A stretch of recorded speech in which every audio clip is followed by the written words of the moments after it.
रमीज राजा साहब ने कल एक Q&A सेशन किया अपने YouTube चैनल पे और उन्होंने मतलब उनसे जो भी सवाल पूछा जा रहा था वो पाकिस्तान क्रिकेट के बारे में पूछा जा रहा था कि क्या हो रहा है पाकिस्तान क्रिकेट में और ये जो इतना बुरा हाल हुआ है इसकी वजह उनको क्या लगती है। सो उन्होंने काफी डिटेल में डिस्कस किया और बताया कि वो अपने टाइम में क्या करना चाह रहे थे कि जब वो चेयरमैन थे और हर बंदे का इससे रिलेटेड ही सवाल था।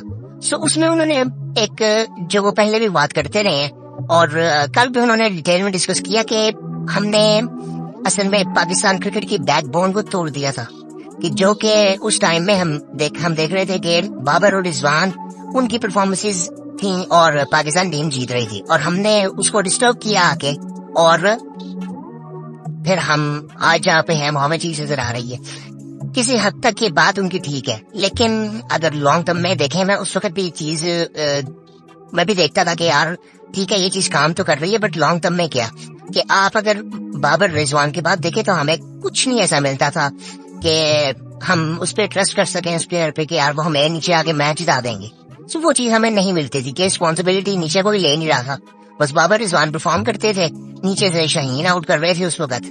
सो बस इसी तरह से हम मैच जीत रहे थे और उस वक्त भी कोई ऐसी परफॉर्मेंस भी थी कि हम पूरी तरह से डोमिनेंट थे क्रिकेट में। हम वो कुदरत का निजाम भी बहुत ज्यादा उसकी अहमियत भी थी और वैसे मैं इन चीजों पे बिलीव इतना ज्यादा करता नहीं। मुझे लगता है कि हमें गेम को गेम की तरह से अपने प्रोफेशनलिज्म से अपने स्किल्स की बेस पे हमें जीतना चाहिए। हमें हर चीज ऐसी नहीं डालनी चाहिए कि कुदरत पे हम डाल दें, हम कुछ करेंगे नहीं और हम हर चीज कुदरत पे डाल दें। सो ये चीज आई थिंक उस वक्त थी और एक बड़ी इंटरेस्टिंग चीज थी कल चैंपियंस कप के जो सारे मेंटोर थे और कैप्टन्स थे उनकी भी प्रेस कॉन्फ्रेंस थी और उसमें मुझे लगता है कि सफियान मुश्ताक से भी सवाल करना चाहिए था, किसी ने भी नहीं किया कि आपके टाइम पे जब पाकिस्तान जीत तो रहा था लेकिन हम ज्यादातर ऐसे था कि वो भी हर चीज में ये कह रहे थे कि कुदरत का निजाम कि हम बस जो भी कर रहे हैं बस हमें कुदरत जिता देगी, जो कुदरत चाहेगी वही होगा। सो आई थिंक वो उस बेस पे आई थिंक उनसे सवाल ये बनता था कि एक तो हमारा माइंडसेट ऐसा हो चुका था कि बस हमने हर चीज ही कुदरत पे छोड़ देनी है और दूसरा ये कि हमने बैकअप नहीं बनाया किसी का भी। मतलब आज हमें कोई बैकअप मिल ही नहीं रहा, ना किसी फास्ट बॉलर का बैकअप है, ना हमारे पास स्पिनर्स है, ना हमारे पास कोई प्रॉपर बैट्समैन है कि जो कि हम वो किसी को भी रिप्लेस कर सके। सो आई थिंक ये सवाल उनसे भी बनता था। रमीज राजा साहब ने भी बात की, मैं उनसे किसी हद तक एग्री करता हूँ कि ठीक है आपको नहीं छेड़ना चाहिए था, लेकिन फिर हमें थोड़ा सा ये भी देखना चाहिए था कि नीचे कौन। मतलब अगर आप बाबर और रिजवान को देखें तो इन्होंने डोमेस्टिक क्रिकेट भी सारी मिडिल ऑर्डर में खेल ली है। रिजवान जो है वो 5वें 6वें नंबर पे खेलते रहे हैं डोमेस्टिक में और उन्होंने पूरी जिंदगी ऐसे खेल लिया और उसके बाद आके बाद में एक एक्सपेरिमेंट किया गया जो कि कामयाब हो गया बाबर रिजवान की सूरत में और फिर हम उसको आगे लेके चले। लेकिन वो फिर वही चीज आ रही है कि T20 तक ये चीज ठीक थी। अब उसका नुकसान तो हमें वनडे में भी हो रहा था कि वनडे में भी यही हाल था हमारा कि बाबर आते थे 1 डाउन और रिजवान नीचे आते थे और उसके अलावा हमें कोई ऐसा भी प्लेयर मिला नहीं कि जो रिस्पॉन्सिबिलिटी लेके गेम को लेके चले और हमारे लिए मैच जीते। तो ये सारे मसले थे और बाबर रिजवान का जो आई थिंक था वो हम 200 वाला मैच भी जीते हैं, हम 180 वाला मैच भी जीते हैं और हम 1 साइडेड बिल्कुल 150 160 वाले बहुत से मैच जीते हैं। और उसमें होता सिंपली ये था कि बाबर रिजवान स्कोर करते थे और हम 160-70 करते थे और शाहीन अफरीदी, नसीम शाह ये सब डिफेंड कर लेते थे इजीली। हुआ ये था कि फिर उसके बाद शाहीन अफरीदी ने जब आउट करना बंद कर दिया। वो जब इंजरी से वापस आए तो उनकी परफॉर्मेंस, उनकी पेस उस तरह से थी ही नहीं कि जिसके लेवल उनका उस वक्त था कि जब वो 145 पे बॉल अंदर लेके आते थे, वो जब इंजरी से वापस आए तो वो चीज उनकी वो थी नहीं उसी तरह से, न पेस थी न वो स्विंग उनको उस तरह से मिल रहा था। उसके बाद नसीम भी इंजर हुए थे, अभी भी वो जब वापस आए हैं तो वो अभी उन्होंने वो परफॉर्मेंस दी नहीं कि जो उनकी जो टीम रिक्वायर्ड है करती है उनसे। सो आई थिंक मैं लॉन्ग टर्म में अगर देखे तो मुझे नहीं लगता कि बाबर रिजवान ठीक है, एक हद तक ठीक है। अब बड़ी एक जबरदस्त एग्जांपल मैं आपको देता हूँ। कल अब इंडिया और ऑस्ट्रेलिया में एक मैच हुआ, अब ऑस्ट्रेलिया ने वो मैच जीता है। अब उसमें आपको पैट कमिंस भी नहीं मिलेंगे, उसमें आपको मिचेल स्टार्क भी नहीं मिलेगा, उसमें आपको वार्नर भी नहीं मिलेगा। वो तकरीबन उनकी यंग टीम है बिल्कुल। और उन्होंने इंग्लैंड को हरा दिया। इंग्लैंड की भी इसी तरह थी, उसमें आपको वुड नहीं मिलेगा, आर्चर था उसमें, लेकिन उसमें आपको बटलर भी नहीं मिलेगा। सो ये सारी चीजें सारी टीमें करती हैं और इतनी बड़ी सीरीज है इंग्लैंड और ऑस्ट्रेलिया की, दुनिया देखती है उसको। सो आई थिंक हमारा वो एक वही फिर बात आ जाती है कि जी जो गंगोली साहब ने कहा था, जिसके बारे में हमने कल बात की थी कि पाकिस्तान में अब उस तरह से टैलेंट नहीं है। तो ये बात किसी हद तक ठीक लग रही है फिर, कि पॉलिश टैलेंट हमारे पाकिस्तान में अब नहीं है कि जो हमें रिस्पॉन्सिबिलिटी लेके अब मैच जिता सके। आज अब वनडे कप भी शुरू हो रहा है और इससे काफी उम्मीदें हैं। मैंने पहले भी बात की और मैं फिर दोबारा कहता हूँ कि हम या तो हम इसके थ्रू अगर अपनी टेस्ट टीम सिलेक्ट करेंगे तो फिर भी हम गलती कर रहे हैं, और इसके थ्रू अगर हम चैंपियन ट्रॉफी की टीम निकालेंगे तो वो भी कोई गारंटी नहीं है कि ये टीम हमें चैंपियन ट्रॉफी जिता देगी और बेहतर परफॉर्म करेगी चैंपियन ट्रॉफी में। उसकी वजह ये है कि ये सारे मैचेस फैसलाबाद में है अभी, और फैसलाबाद अब वहां की विकेट हमने पता नहीं किस तरह से बनाएंगे। ये विकेट का आजकल हमारे यहाँ पे बहुत ज्यादा बात होती है, बिल्कुल फैट विकेट पहले तो होती थी वहां पे, ठीक है। और अब हमने बाकी जो ग्राउंड हमने चैंपियन ट्रॉफी के लिए तैयार कर रहे हैं हम, उसके पिचेस हम उसको चेंज करने की कोशिश कर रहे हैं, उसको ग्रास ला रहे हैं कि बॉलर को भी उतनी हेल्प ले, बाउंस ला रहे हैं। सो कोशिश हम सारी कर रहे हैं। क्या हमारे बैट्समैन, क्या हमारी टीम उस वक्त तक हमारी पिचेस पर सेट हो सकेगी, जो कि आई थिंक पहले भी नहीं हो सकी। हम पता नहीं कितने अरसे से अपने होम ग्राउंड पे तो मैचेस नहीं जीते। सो आई थिंक इतने सवाल हैं और कोई एक ब्लैक एंड व्हाइट साइड ही नहीं है कि ये चीज ब्लैक है और ये चीज व्हाइट है। बिल्कुल ग्रे एरिया में हम लोग चल रहे हैं कि इतनी कंफ्यूजन है कि हमें कुछ नहीं पता कि हमने क्या करना है। बाबर रिजवान वाली बात ये आने वाले टाइम में हमें क्लियर हो जाएगी कि हम आगे चाहते हैं क्या। गैरी क्रिस्टन अब आएंगे, वो भी आई थिंक आजकल में पाकिस्तान पहुंच रहे हैं और वो इस कप को भी फॉलो करेंगे।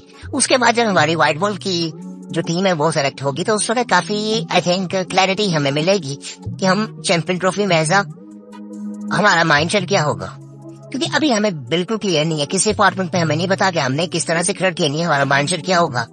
सो ये चीज आई थिंक बड़ी इंपॉर्टेंट है कि हमें क्लैरिटी जल्दी से मिले ताकि हम चैंपियन ट्रॉफी के लिए तैयारी करें। और अब टेस्ट सीरीज अगले महीने की शुरू होगी। आई थिंक मुझे लगता है कि उसमें पाकिस्तान का चांस है कि अगर पाकिस्तान अपने पूरे पोटेंशियल पे खेलती है तो पाकिस्तान जीत सकती है। और एक और बड़ी इंपॉर्टेंट चीज है कि रमीज़ादा साहब ने जो बात की है, उन्होंने कहा कि यार जिस तरह की पिच थी ना, हमने उस तरह के बॉलर से नहीं खिलाई। सो फिर मेरा उनसे ये सवाल आता है कि आपके पास चॉइस क्या थी? ठीक है, आपके पास तो चॉइस ही नहीं थी, ऑप्शंस नहीं आपके पास। और ये उनके दौर में ये चीज होती रही है कि आप जिन प्लेयर्स को खिलाते रहे हैं फिर उनके पीछे कोई नहीं था, आपने कोई बैकअप रेडी नहीं किया उस वक्त।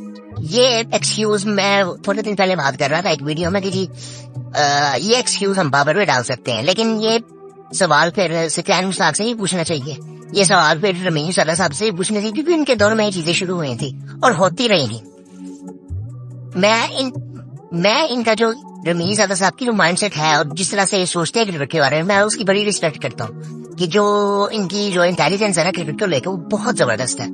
लेकिन ये कुछ सवाल ना पैदा होते हैं कि हमने बैकअप नहीं बनाया। इनका ये कहना है इस चीज पे, अब इसके बारे में भी उन्होंने कल बात की कि इनका ये पहले भी कर चुके हैं। इनका ये कहना है कि आपको शाहीन अफरीदी मिला तो आपको दूसरा शाहीन अफरीदी फौरन नहीं मिल सकता। लेकिन मेरा फिर सवाल वही है कि हाँ हमने कोशिश की। सेम बाबर आजम के बारे में इन्होंने कहा कि हमें दूसरा बाबर आजम एकदम नहीं मिल सकता। क्या हमने कोशिश की? नहीं की। वसीम जूनियर, मैं उनकी बार बार बात करता हूँ कि मुझे वो एक ऐसा बॉलर लगता है कि वो उसको हम पॉलिश करके वो बहुत बेहतर बॉलिंग कर सकता है तीनों फॉर्मेट में। एक उसका एक्शन और एक उसके अंदर ताकत बहुत ज्यादा है, उसके बाजू में ताकत बहुत ज्यादा है। आई थिंक उसको हम बहुत बेहतर इस्तेमाल कर सकते थे, जो कि अब आई थिंक वो तो शायद ये कब भी नहीं खेल रहा है one day cup. So I think ये बहुत से सवाल है आई थिंक, और बिल्कुल क्लैरिटी नहीं है इस वक्त पाकिस्तान क्रिकेट में। आज अब वनडे कप शुरू होगा, सो थोड़ी सी अलार्मिंग बात यह है कि हमने इस टूर्नामेंट को लेके बहुत से फैसले करने हैं जो कि आई थिंक सही भी साबित हो सकते हैं और बहुत इसका नुकसान भी पाकिस्तान क्रिकेट को हो सकता है कि क्या सिर्फ इस चीज को देख रही वो जिस तरह हम पहले करते रहे हैं कि 20 साल से हम टेस्ट का खिलाड़ी भी निकालते रहे, वनडे का खिलाड़ी भी निकालते रहे और T20 का भी निकालते रहे। सो वो और इसलिए विशाल मसूद ने बात कर दी थी कि यार अगर T20 का कहने का मतलब ये था जब वो फिटनेस में बात कर रहे थे कि हम T20 के प्लेयर टेस्ट में खिला रहे हैं तो ऐसा ही होगा। सो वो उनकी बात बिल्कुल ठीक थी। और दूसरी चीज ये कि अब शान मसूद को भी ना थोड़ा सा देखना है कि अगर एशिया में अगर शान मसूद को पाकिस्तान टीम की कैप्टनसी करनी है तो उसको खुद परफॉर्म करना पड़ेगा और सबसे बेहतर प्लेयर बनना पड़ेगा पाकिस्तान टीम का।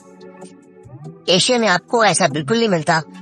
आप ये हमारे माइंडसेट अगर चेक करें तो हमारा जो बेस्ट प्लेयर होता है वही कैप्टन बनता है। हमारा ये नहीं होता कि सिर्फ लीडरशिप की बेस पे हम कैप्टन बना देते हैं। पिछले टाइम में एक दो मिसालें ऐसे मिल जाती हैं सरफराज की, लेकिन वो उनका भी अभी टाइम देखे तो वो भी एक टाइम पे बाहर हो गए थे कि जब चैंपियन ट्रॉफी से पहले आई थिंक 2015 से पहले मुझे याद है कि उनको बाहर कर दिया गया था। 2015 के वर्ल्ड कप में वो आए थे और एज ओपनर खेले थे। उसके बाद वो फिर 2019 के वर्ल्ड कप के बाद जब वो कैप्टनसी से हटे तो फिर उनकी जगह नहीं बन रही थी, फिर उनका कमबैक बाद में हुआ टेस्ट में। सो ये सारी ऐसी चीजें नजर आती हैं कि जो हमें देखनी चाहिए और शान मसूद को स्पेशली देखना चाहिए कि उसको अपनी पर्सनल परफॉर्मेंस में बहुत ज्यादा काम करना है। वो कई दफा ऐसे लगता है कि वो एक फ्लो में जो खेल रहे हो, कहने की ऐसे लगता है कि कई दफा ओवर ट्राई कर रहे होते हैं और जिस तरह से वो आउट हो जाते हैं। और इस कई दफा ऐसे लगता है कि वो ओवर एनालाइज कर रहे होते हैं जब पाकिस्तान टीम फील्डिंग कर रही होती है। सो रिव्यूज में आई थिंक काफी मसले मसाइल हैं। सो पूरी तरह से हम ग्रे एरिया में और हमें क्लैरिटी की बहुत ज्यादा जरूरत है इस वक्त। और बस इस वक्त हमारी जो सिर्फ एक उम्मीद इस वक्त नजर आ रही है ना सबको, वो सिर्फ एक वनडे कप है कि एटलीस्ट कुछ नजर तो आए। अभी कुछ नजर भी नहीं आ रहा। और इसके बाद हमने टेस्ट क्रिकेट खेलनी है, उसके बाद हमने हमारी क्या कहते हैं चैंपियन ट्रॉफी की तैयारी भी है। उससे पहले कुछ सीरीज आनी है हमारी T20 की, ODI की, हमने ऑस्ट्रेलिया भी जाना है ODI खेलने। सो आई थिंक ये काफी ऐसी चीजें हैं कि जो हमें देखनी चाहिए। और कल इंग्लैंड और ऑस्ट्रेलिया का पहला मैच हुआ T20 का, जो कि इंग्लैंड में हो रहे हैं। और आई थिंक जो मुझे सबसे जबरदस्त चीज लगती है ना ऑस्ट्रेलिया की और इंग्लैंड की, स्पेशली ऑस्ट्रेलिया की, कि ये चेंजेस करते हैं लेकिन इनकी परफॉर्मेंस नीचे नहीं आती। इन्होंने स्कॉटलैंड का क्या हाल किया, वन साइडेड बिल्कुल मैच जीते। और मुझे वर्ल्ड कप में बड़ी इम्प्रूव टीम लगी थी स्कॉटलैंड की, उनकी जो परफॉर्मेंसेस थी ना, कि वो जो जिस लेवल का उनका स्किल सेट था वो उन्होंने बड़ा बेहतर परफॉर्म किया। और यहाँ पे जो ऑस्ट्रेलिया ने फिर उनका हाल किया और वो नई टीमें लग गए थे और I think almost same team ही वो इंग्लैंड से खेलने ले आए हैं। अब अगर ये थोड़ा सा स्कोर कार्ड आपको बताऊंगा, इसमें मैथ्यू शॉर्ट ने 41 किए, हेड ने 59 किए। और ये हेड ये रिप्लेसमेंट है डेविड वार्नर की। अब डेविड वार्नर ने T20 से रिटायरमेंट नहीं अभी दी, उसने टेस्ट से दी थी। तो अब ये देखें वो उन्होंने अभी से बिल्ड करना शुरू कर दिया अपनी टीम। सो वो परफॉर्मेंसेस बिल्कुल रिप्लेस वो कर रहा है इजीली। वो 23 बॉलों में उसने 59 दी है, 8 चौके 4 छक्के मारे हैं। उसके बाद उनका दूसरा ओपनर मैथ्यू शॉर्ट, ये भी आई थिंक उसके साथ साथ पहले इसको थोड़ा सा खिला रहे थे बीच में, लेकिन अभी ये खेला उसकी परफॉर्मेंस भी बेहतर थी। 26 में उसने 41 किया है, 4 चौके 2 छक्के, और 2 छक्के इसने बड़े जबरदस्त किस्म के लगाए थे। उसके बाद मिचेल मार्श आउट हो गए थे जल्दी, वरना ये भी आई थिंक काफी अच्छी फॉर्म में है। इंग्लिश जो इनके विकेट कीपर भी है, आई थिंक ये उस वक्त नीचे खेल रहे थे और अब ये आई थिंक चौथे नंबर पे खेले और इनकी परफॉर्मेंस भी उसी तरह से बेहतर है। मतलब इस तरह से लगता है कि ये टीम पूरी उस वक्त रेडी हो रही थी। और आज आपको इसमें पैट कमिंस नहीं नजर आएंगे, मिचेल स्टार्क नहीं नजर आएंगे, आपको वार्नर नहीं नजर आएगा, लेकिन टीम की परफॉर्मेंस उसी तरह से ही है। वो उस लेवल की क्रिकेट अभी भी खेल रहे हैं। सो वो उन्होंने बड़ी इजीली इंग्लैंड को हराया। और उसके बाद आर्चर उनकी तरफ लगे थे, उनके एक दो बॉलर ऐसे थे कि जो रीस ऑपली उनके थे, लेकिन उन्होंने भी एक ओवर किया। सो ये बड़ी हैरानी की बात है कि उन्होंने एक ओवर किया। साकिब महमूद उन्होंने 3 ओवर करके 2 आउट किए हैं। उसके बाद लिविंगस्टन ने 3 आउट किए हैं और ये उनके ऑलराउंडर हैं भी। सो इंग्लैंड की टीम भी अभी पूरी तरह से मुझे सेटल लग नहीं रही। इसमें बटलर नहीं खेल रहे थे अभी, पता नहीं वो क्यों नहीं खेल रहे। वो आई थिंक इनके स्क्वाड में नहीं है इस सीरीज के। सो आई थिंक ये देखिए ना, ये वाले जो डिसीजन होते हैं ये कोई इजी नहीं होता लेने। ये अच्छी टीमें ले सकती हैं, प्रोफेशनल टीमें ले सकती हैं कि हमने अपना मेन प्लेयर ही बिठा दिया। सो आई थिंक ये चीजें देखने वाली हैं। उसके बाद अगर बैटिंग की बात करें इंग्लैंड की, सो फिल साल्ट कैप्टन थे इसके, उन्होंने 20 की है और लियम लिविंगस्टन ने 37 की है। बाकी 151 पे ऑल आउट हो गई थी इंग्लैंड। और ऑस्ट्रेलिया की अगर बॉलिंग की बात करें तो शॉन एबर्ट ने 3 आउट किए, हेजलवुड ने 2 आउट किए और ज़ेम्पा ने 2 आउट किए। और अभी ये देखेंगे और बाकी इनके मार्कस स्टोनीज है, ये पुराने हैं। सो वो कहीं से भी नहीं लग रहा था ये टीम नीचे आनी चाहिए कि नई टीम है। हमारे यहाँ पे बातें शुरू हो जाती हैं कि एक्सपेरिमेंट कर लो, ये कर लो, वो कर लो। जब एक्सपेरिमेंट किया ना था तो फिर मीडिया वही हाल करता है और टीम में भी इतना कॉन्फिडेंस नजर नहीं आता। अब उसका मतलब ये होता है कि हम यहाँ पे हार सकते हैं। वो पहले ही दिमाग में ही चल रही होती है कि हार जाएंगे तो कोई बात नहीं, अगर हो जाए एक्सपेरिमेंट तो पहले तो हम करते ही नहीं एक्सपेरिमेंट। सो अब यहाँ पे देखिए इनकी परफॉर्मेंसेस कुछ नीचे गिरी नहीं है। अगर आपको स्पेशली ऑस्ट्रेलिया का अगर नजर आए, टीम उनकी काफी तब्दील हुई है, वो उसी तरह से वो उनकी परफॉर्मेंसेस रहेंगे। अभी ऑस्ट्रेलिया की टीम में वो नहीं खेले, क्या नाम है इनका, जेक फ्रेशर मैकबर्ग, इनके ये डोमेस्टिक में बड़ी इनकी परफॉर्मेंसेस थी। इन्होंने अभी रिसेंट आईपीएल में भी हमने तो देखा होगा कि इनकी जो परफॉर्मेंसेस थी कि वो ओपनर आते थे और वो सिर्फ छक्कों में वार करते थे। सो आई थिंक इनके बारे में वसीम अकरम ने बहुत बात की है और रिकी पॉन्टिंग में आई थिंक इनके बारे में बहुत बात की है। सो आई थिंक ये रहे ना, ये प्रोफेशनली में है। और मुझे इनकी वजह ये भी लगती है इन मुल्कों की, स्पेशली ऑस्ट्रेलिया इंग्लैंड की, कि इनके पास चॉइसेस इतनी ज्यादा नहीं होती जितनी हमारे पास होती है पाकिस्तान, इंडिया में या श्रीलंका वगैरह में। और शायद इस वजह से इनकी क्रिकेट इतनी बेहतर है कि वो इतने कोई ज्यादा चेंजेस भी नजर नहीं आते। अब इंग्लिश की पहले परफॉर्मेंस कोई इतनी खास नहीं थी, उसकी भी यूज में परफॉर्मेंस आती थी, लेकिन इसका मतलब ये नहीं हुआ कि उन्होंने बिल्कुल ही बाहर कर दिया उसको। स्टोनिस का ऐसे था, वो एक स्टोनिस काफी टाइम से खेल रहा है, अब टीम डेविड है उनका, अब ये उसको रेडी कर रहे हैं। अब वो ये ऐसा प्लेयर है कि आपको कोई ऐसा मैच जिता देगा जो कि आप जीत नहीं सकते, लेकिन बाद में फिर उसकी रेगुलर परफॉर्मेंसेस उस तरह से नहीं है, कंसिस्टेंसी नहीं है। लेकिन इसका मतलब ये नहीं कि उसको बाहर निकाल देंगे। इस तरह ग्रीन, वो भी एक ऑलराउंडर, तो वो भी ये वो प्लेयर है मोस्टली ऑलराउंडर है और ये कंप्लीट ऑलराउंडर है, जो कि हमारे पाकिस्तान में इस वक्त हमें वो कमी नजर आती है कि हमें ऑलराउंडर मिल ही नहीं रही।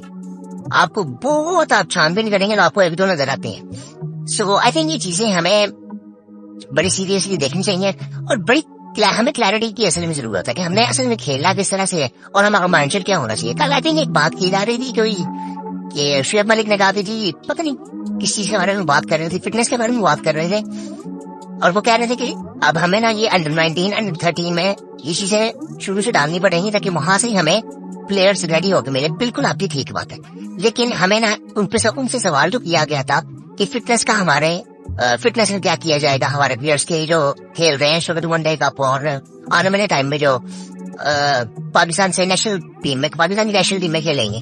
सो उन्होंने ये सवाल उस तरफ बोले गए कि अंडर 19 अंडर 13 में हम वहां पे ये चीजें अभी से बिल्ड करना शुरू करेंगे। कहने का मतलब, सवाल करने का मतलब ये था कि अभी जो क्रिकेट होनी है अभी तो इन्होंने खेलनी है। सो इन पे काम करने की बड़ी जरूरत है। और एक बड़ी इंटरेस्टिंग चीज थी, कल एक सवाल हुआ इनसे शुएब मलिक से और उन्होंने उसका जवाब बड़ा जबरदस्त दिया।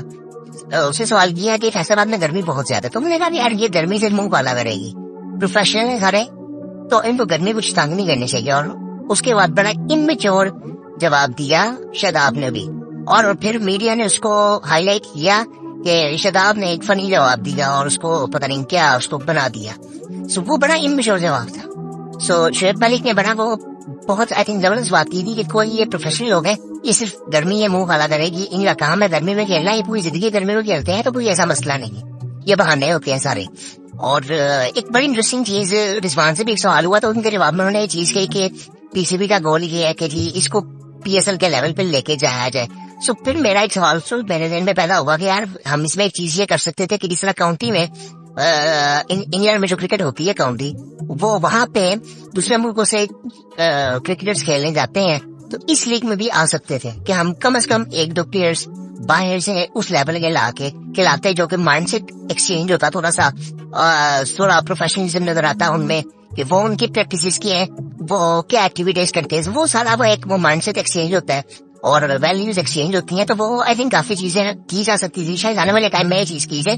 और दूसरा ये कि मैं ये देख रहा था ये सिर्फ एक मैच है आपस में हर टीम का, और ये शेड्यूल 14 दिन का टूर्नामेंट है, 14-15 दिन का, और ये टूर्नामेंट आई थिंक बड़ा होना चाहिए था थोड़ा सा, एटलीस्ट 1 महीने का, और हर टीम को आपस में 2-2 मैचेस खेलने चाहिए थे ताकि थोड़ा सा टाइम मिलता। हम 14 दिन के टूर्नामेंट से हमने इतने फैसले करने हैं, हमने अपनी T20 की टीम सेलेक्ट करनी है, हमने अपनी वनडे की टीम सेलेक्ट करनी है, उसके बाद में भी टेस्ट की भी टीम हम इसमें से निकाल ले। सो आई थिंक ये हमें ये चीजें देखने वाली है।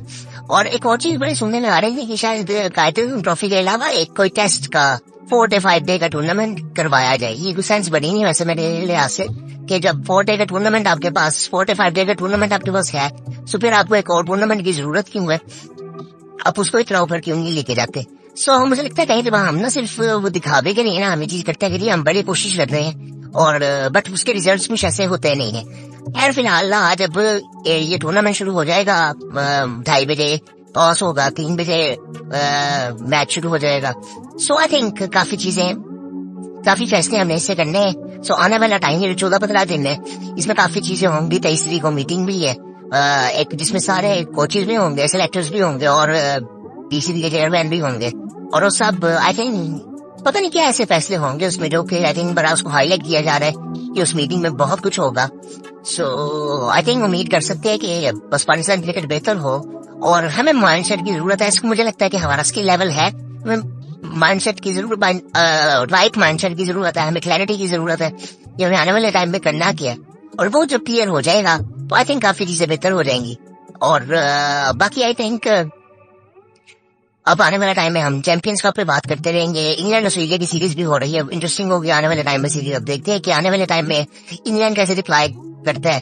और पहला मैच तो उनका ऐसे लगा, कोई इतना मुझे ठंडा मैच लगा बिल्कुल। सो बस आगे आने वाले टाइम में हम बात करेंगे अब चैंपियंस कप के बारे में। इसको थोड़ा सा आप भी फॉलो करें और मैं भी फॉलो करूंगा, और देखते हैं फिर क्या इससे हम फायदा उठाएंगे आने वाले टाइम में। पाकिस्तान क्रिकेट किस तरह से बेहतर होगी। सो बाकी फिर मुलाकात होती है आपसे।